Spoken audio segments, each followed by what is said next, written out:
How I exposed my fiancé's plan to rob me blind. My name is Jason Miller, 34 years old, and the company I built from scratch, Stonebrook Design and Build, would become my greatest heartbreak. The years I sacrificed sleep, friends, even my 20s to get it off the ground, became the center of a gut-wrenching betrayal when my fiancée, Renee, demanded I add her name to the business days before our wedding. My refusal earned me a smile so sharp it sliced through my gut. "You're not who I thought you were," she whispered coldly, as her friends looked on with veiled smirks. I didn't flinch like she expected. Instead, that moment cracked the illusion wide open. My silence became a weapon. My next move would change everything. But before I tell you how I found out the woman I loved was planning to marry me just to rob me blind and run off with her coworker, let me know where you're watching from and hit subscribe if you've ever had to protect your dreams from the people closest to you, because you won't believe how deep betrayal can go when money's involved. I guess if you looked at my life from the outside, it all seemed pretty standard. I wasn't born rich. I wasn't some genius kid with a trust fund. I grew up in a middle-class Michigan family, learned carpentry from my grandfather, and put myself through trade school working nights. I started Stonebrook with a rusted-out truck and 2 friends who believed in me more than I did. 10 years later, we were landing custom homes in Aspen and luxury remodels in the Hamptons. I met Renee at a charity event in Chicago. She had this energy, charming, bright, magnetic, the kind that made you feel seen. She was working in marketing, recently transferred from Seattle, and claimed she'd always admired self-made men. I should have paid more attention to how she said it. I thought we were building something real. I thought she loved me for who I was, not for what I had. The thing is, when you come from nothing, you get used to testing people's intentions. But I let my guard down with Renee. I thought I finally had someone who saw me as more than a paycheck or a contractor with money. I thought I'd made it. Turns out, I had no idea how wrong I was. At first, everything with Renee felt easy. Too easy, maybe. But when you're used to struggle, ease feels like a reward. She moved in 6 months after we started dating. The way she folded into my life was seamless. She remembered my schedule, cooked on late nights, even surprised me with small gifts. Things that felt thoughtful, like a new watch when my old one broke, or framed blueprints of my first big project. I'd never felt so seen. We started talking about marriage less than a year in. I was hesitant, but she was patient. Or so it seemed. "No rush," she'd say, stroking my hair, "as long as I know we're headed somewhere real." She'd drop hints about our future, kids, vacations, homes we'd build together, but always in a sweet, joking way that never felt pushy. Looking back, it wasn't casual. It was calculated. The first time I saw something that didn't sit right was at a company dinner. One of my project managers was introducing his wife, and Renee leaned in, smiling just a little too wide, and asked, "So, do you get part of the company too? Or is it just him?" I laughed it off then. She played it as a joke, but the glint in her eye was sharp, not playful, curious. Later that night when we got home, she asked if we had a prenup lawyer. Out of nowhere.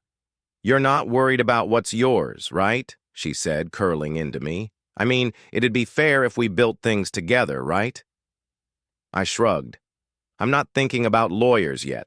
We're not even engaged." She smiled again. "Just saying, it's smart to plan." That conversation lodged itself in the back of my brain.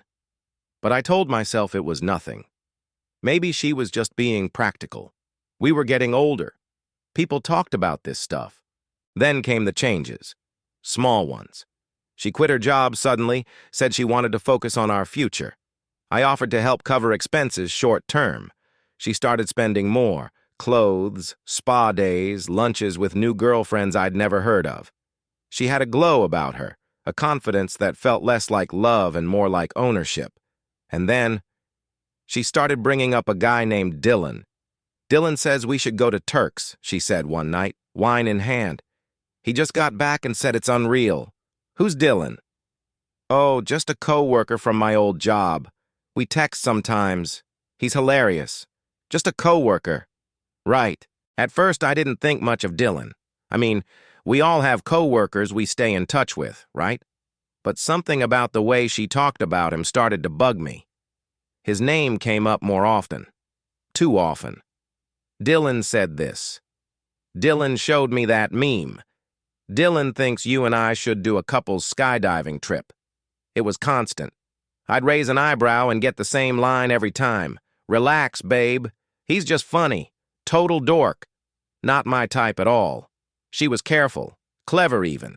She never hit her phone, never jumped when I walked in. But I noticed patterns. She'd be texting late at night, sometimes with a soft smile she wouldn't explain. If I glanced her way, she'd lock her screen like it was muscle memory. Then one day, I came home early from a job site. She was in the kitchen, music on, phone on speaker. I caught just enough of the voice on the other end to hear, "You better not be wearing that shirt I hate, you know the one that makes you look like—" She panicked when she saw me, fumbled the phone off speaker, then forced a laugh like I'd walked in on a harmless joke. "Dylan's just being a goof," she said too fast. "He hates one of my old outfits. We were laughing about it." I didn't laugh. I didn't accuse her either. That's the thing. When someone's trying to gaslight you, they rely on your silence, your politeness. I kept mine, for now. But something had shifted. That week, I checked her phone when she left it unattended during a shower. I didn't scroll. I just looked at the notifications. Dylan. Dylan. Dylan. Almost daily. Some of the previews were harmless. Some weren't. That would look better on my floor than yours. Your man have any idea how lucky he is to have you distracted? Still on for next Thursday? Next Thursday. The same day she told me she had a wellness retreat in the city. I felt it then. Not suspicion, but confirmation. My gut had been right. But the real break came the following week. An email. One she didn't mean for me to see. She was applying for a lease on a condo. Solo. In her maiden name, 1 bedroom. No mention of me. That was the moment I knew. She wasn't just playing games.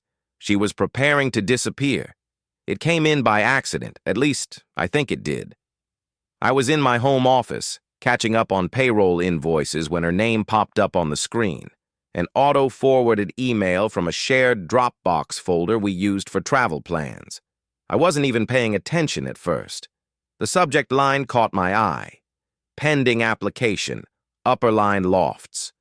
I clicked it, thinking maybe it was something for the two of us. A surprise honeymoon spot, maybe? But no. It was a lease application. Just her name. Just her email. Solo income listed, except she'd lied. She claimed she had a marketing consultancy bringing in $15,000 a month, which I knew was false, because I'd been covering most of her expenses since she quit her job. But what really cracked me open was the emergency contact section. Dylan B. Partner. Relationship. Spouse equivalent. I sat back in my chair like someone had hit me with a brick. The room felt smaller. My lungs tighter. I stared at the screen for a full minute before I even moved. She had filled out a lease using a man she swore was just a friend and listed him as her partner. My fiancé. There was an attachment, a PDF. I clicked it. A plan. Not a formal one, but enough. A spreadsheet labeled post-marriage timeline. In it, she had listed out wedding, joint accounts, transfer share access, divorce filing, settlement. Every step laid out like it was a business strategy. She was going to marry me, wait 6 months, and file for divorce. Her notes showed she expected to walk away with minimum 40% of assets, or half business, if leveraged via community property laws. I couldn't breathe. The girl who once hand-carved my name into a pumpkin for our first Halloween together had written legal leverage, claimed partial co-founder status due to creative input and support in a document designed to rob me blind. But I didn't confront her. Not yet. Instead, I printed everything, made a backup drive. Then I made 3 more. One went in my office safe, one with my lawyer, and one I buried under the seat of my truck. Because if she wanted a game, I was ready to play it. I wasn't going to blow this up, not until I had something far more explosive. The hardest part was pretending I didn't know. Every morning I kissed her forehead like nothing had changed. Every evening, I let her curl up beside me on the couch like she wasn't slowly plotting to steal my entire life. There were moments, brief, confusing flashes, where I almost convinced myself I'd misunderstood it all. That maybe this was some sick prank or a plan she'd never follow through on. But then I'd remember the spreadsheet. The way she listed Dylan, primary support system post-divorce, and my name, just Jason, next to initial capital leverage. It wasn't love. I was a resource. She still talked about wedding colors, guest lists, her dress. She even asked if I'd consider letting Dylan officiate, saying, "He's so good at public speaking it would make everything less formal." That almost made me laugh. Almost. I kept playing my role, smiling, nodding, telling her she looked beautiful when she came back from shopping trips that were really rendezvous. She thought she was winning. And in a way, she was. If I hadn't found that email, she might have pulled it off. But I had one thing she didn't. Patience. And proof. I spoke to my lawyer, quietly, discreetly. He helped me start restructuring the business. I shifted my shares into a trust in my sister's name temporarily. Set up a prenup that gave her a generous sum but no access to my company. I told Renee we were meeting with an estate planner to protect our future. She ate it up. We even had dinner with Dylan. She introduced him like they hadn't been texting filth behind my back for weeks. He smiled, shook my hand with that smug, soft-palmed grip that made my stomach turn. Acted like he was doing me a favor by pretending to be harmless. "Man, you're lucky," he said, winking at me. "She's a real one." I smiled back. "Yeah, one of a kind." He didn't catch the way I said it. Renee did. Her eyes flicked to mine, briefly, searching. I kissed her hand at the table just to twist the knife. She had no idea the noose was already tightening. Because I wasn't going to call off the wedding. Oh no, I was going to let it happen. Let her say I do. Let her walk straight into the storm she thought she was controlling. There's something eerie about planning a wedding with someone you know is faking every vow they're about to take. Every forever, she whispered while tasting cake or picking flowers, felt like a knife slicing deeper. But I kept my face neutral, my voice warm. She thought she was manipulating me, crafting the perfect exit plan. But she didn't know I was already 10 steps ahead. The prenup was my biggest hurdle. I knew she'd resist if she saw it coming from me. So, I flipped the narrative. "Renee," I said one night, casually over dinner, "my accountant's been nagging me about estate planning. You know, with the business doing so well and all. He said getting things in place before the wedding would make everything easier." She frowned. "You mean like a prenup?" I shrugged. "Just in case. To protect us both. I mean, if you're with me for love, it doesn't really matter, right?" She blinked, then smiled slowly, like she'd just passed a pop quiz. "Of course. I'm not with you for your money. She signed it 3 weeks later with the help of a mediator I hired. Actually, my lawyer's partner. It was airtight. She'd get a generous one-time payout if we divorced, but no stake in the company, no business assets, and no ongoing support. She signed it like she was doing me a favor. 2 days later, I set up cameras, one in the living room, one in the office. I needed confirmation, evidence. Because even though I had the emails, I wanted to capture their next meeting, Dylan and Renee in the house I built. That was the final nail I needed. It didn't take long. She thought I was away on a project upstate. I watched on my phone from a nearby motel as they laughed in my kitchen, drank wine from my collection, and made plans to start over once the ink dries. "I'll be done with him in 6 months," she whispered, straddling him on the couch. "He has no idea." Dylan laughed. "He's a softie. You could probably do it in 3. That night, I filed a private copy of the footage with my lawyer. But I didn't cancel the wedding. I didn't say a word. because nothing they were planning could prepare them for what I had in store. The venue was booked, the guests were invited, and I had a speech planned that would bring the whole damn house down. The day of the wedding dawned with a sky so clear it almost felt mocking. Everything looked perfect. White roses, a string quartet warming up, guests arriving in crisp suits and pastel dresses. Renee floated through it all like a princess, beaming, glowing, waving at everyone like she was already royalty. To anyone watching, we were the picture of bliss. Inside, I was cold steel. I shook hands. I thanked relatives. I even hugged Dylan when he showed up, smirking in a tight blue suit, standing just a little too close to the bride. "Brother-in-law duties," he joked, giving me a playful nudge. I almost laughed. Almost. My best man, Marcus, one of my oldest friends and one of the only people I'd let in on the truth, kept shooting me nervous glances. I nodded. I was ready. The ceremony itself was beautiful. She walked down the aisle like a dream, lace flowing, eyes sparkling.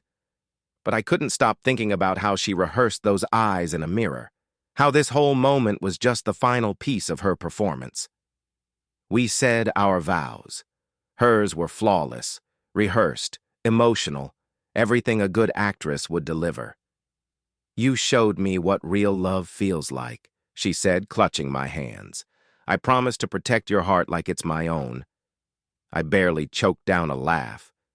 Then the priest asked if anyone had reason why we shouldn't be joined. Silence. And then came the kiss. Cheers. Applause. Flashbulbs. We were married.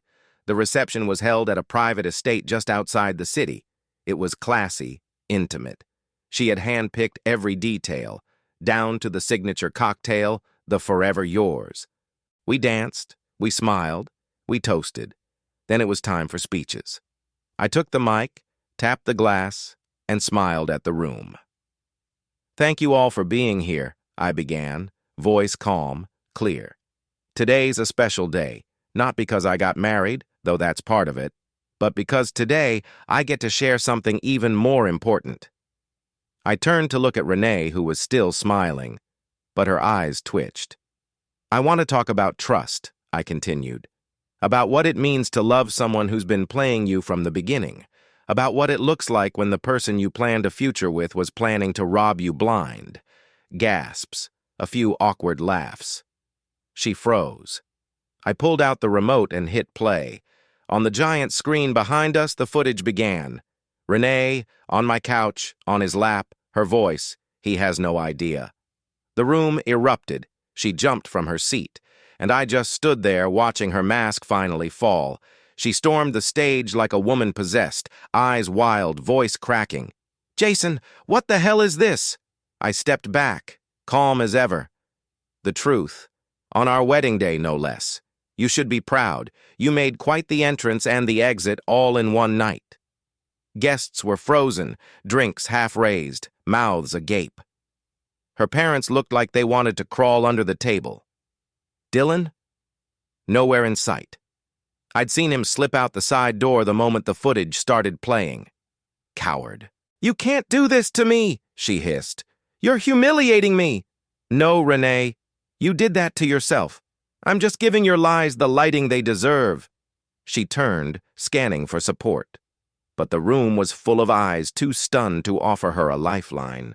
Whispers rippled through the crowd like wildfire. She looked trapped, exposed, like a magician caught with the wires in her sleeves.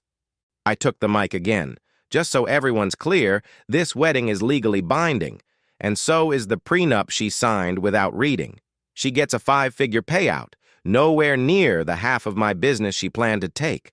She'll also be receiving legal notices this week regarding attempted fraud, defamation, and conspiracy to misappropriate private business assets." I nodded toward my lawyer, seated casually in the second row. Renee's skin went pale. "You're bluffing," she said, her voice shaking now. "Then I guess you'll enjoy the honeymoon suite." I went ahead and canceled the resort trip. Figured you'd be more comfortable staying at the Marriott by the airport while I figure out how to get the marriage annulled on grounds of fraud. She lunged like she wanted to slap me, but my best man was already between us, gently guiding her back. "Don't," he said, voice low. "You're only making it worse." As she was led away, face streaked with mascara and fury, I took a breath so deep it felt like my first in months. She was gone. The mask was off. I turned back to the crowd. "Sorry for the interruption. There's still an open bar, and for those who came for the truth, congratulations. You just witnessed it." The applause was slow, but then it grew, and for the first time that night, I smiled, genuinely. Renee didn't leave quietly. After the wedding imploded, she tried every trick in the book. Tears, threats, denial. She claimed I edited the footage, that Dylan was just joking, that it was all a misunderstanding. But I had timestamps, emails, call logs, and a lawyer who wasn't about to blink. That night, she texted me from the Marriott. "You humiliated me, but I still love you. We can fix this." I didn't reply. The next day, she called crying. The day after that, she was furious, accusing me of manipulation and emotional abuse. She said I'd planned it all to make her look bad, as if I'd just imagined her spreadsheet about draining my business. What really broke her, though, was Dylan. He ghosted her. Cold. The man she was ready to betray me for, ditch her marriage for, vanished the second it got hard. She showed up at his work 2 days later. Security escorted her out. She messaged him dozens of times. Nothing. I guess a guy who flirts with engaged women isn't exactly the ride-or-die type. A week later, she tried to spin it to the press. Some blogger in a niche gossip site published a sob story about a betrayed bride whose husband played a revenge video at the wedding. She left out the cheating, the scam, the co-conspirator boyfriend. But I had receipts, and when my team dropped the full truth, with documentation, it was game over. Public sympathy? Gone. Renee tried to sue me for defamation. The judge dismissed it within minutes. I countersued for fraud and damages. She settled quietly, signing an NDA in exchange for a small payout, less than a new bathroom renovation. Word got around. The house she leased? Denied. Credit shot, job prospects, slim. I didn't ruin her life. She did that herself, but I made sure she wouldn't ruin mine. The hardest part? She was still beautiful, still capable of those soft smiles and wounded eyes that once hooked me. But now I saw the truth behind them, and that made all the difference. Because once you see someone clearly, you can never unsee them again. After the storm, silence felt foreign. No more fake dinner plans, no secret side glances, no pretending, just me, my house, my dog Max, and the brutal peace that comes after you burn the lie to the ground. The annulment went through faster than I expected. My lawyer was efficient, clinical almost. "You're lucky," he told me. "Most people don't find out until it's too late." Lucky. That word hit different. I wasn't lucky, I was careful, patient, and heartbroken, but not broken. The business? Thriving. Once the drama settled, I doubled down on what mattered. My team, my clients, my reputation. Turns out, people respect someone who protects what they've built. I even landed 2 new projects off the buzz alone. One guy said, "Anyone who can handle that kind of betrayal and still deliver a master bath on time, that's my builder." Marcus, my best man, the guy who stood beside me through the madness, became more than a friend. He became a partner. I offered him a minority stake in the company. The look on his face when I handed him the paperwork, worth every fake smile I'd given Renee. I also started something new, quietly.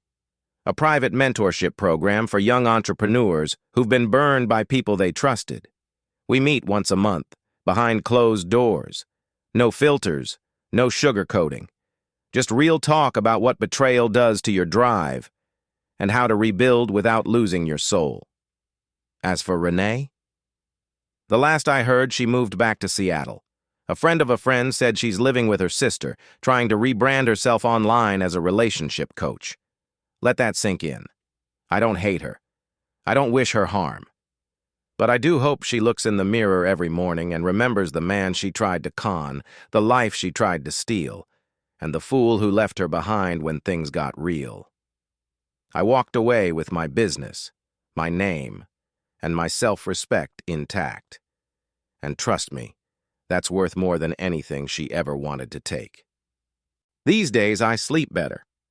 Not because everything's perfect, but because I no longer share my bed, my home, or my life with someone who smiled while plotting to gut me. There's a strange kind of freedom in starting over when you know exactly who you are.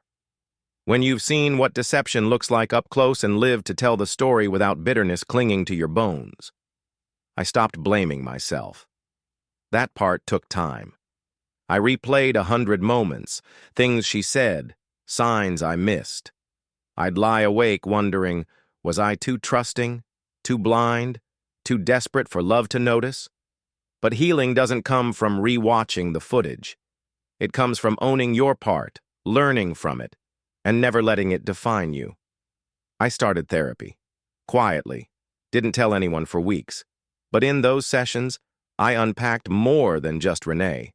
I dug into why I let someone like her in, why I ignored my gut, and what I believed about myself that made her seem like the answer. The truth? I didn't think I deserved better. Now I know I do. I rebuilt my home, room by room. Not the structure, but the feeling inside it. I hosted dinners again. Friends filled the spaces with laughter instead of silence. I adopted another dog. His name's Tucker. Max needed a brother. I even started dating again. Slowly, cautiously. But I lead with honesty now. And I listen to my gut the first time it whispers. If someone asked me what I lost, I could rattle off a list. This story is coming to an end. Press like if you like this, and don't forget to hit the subscribe button to hear more story from us.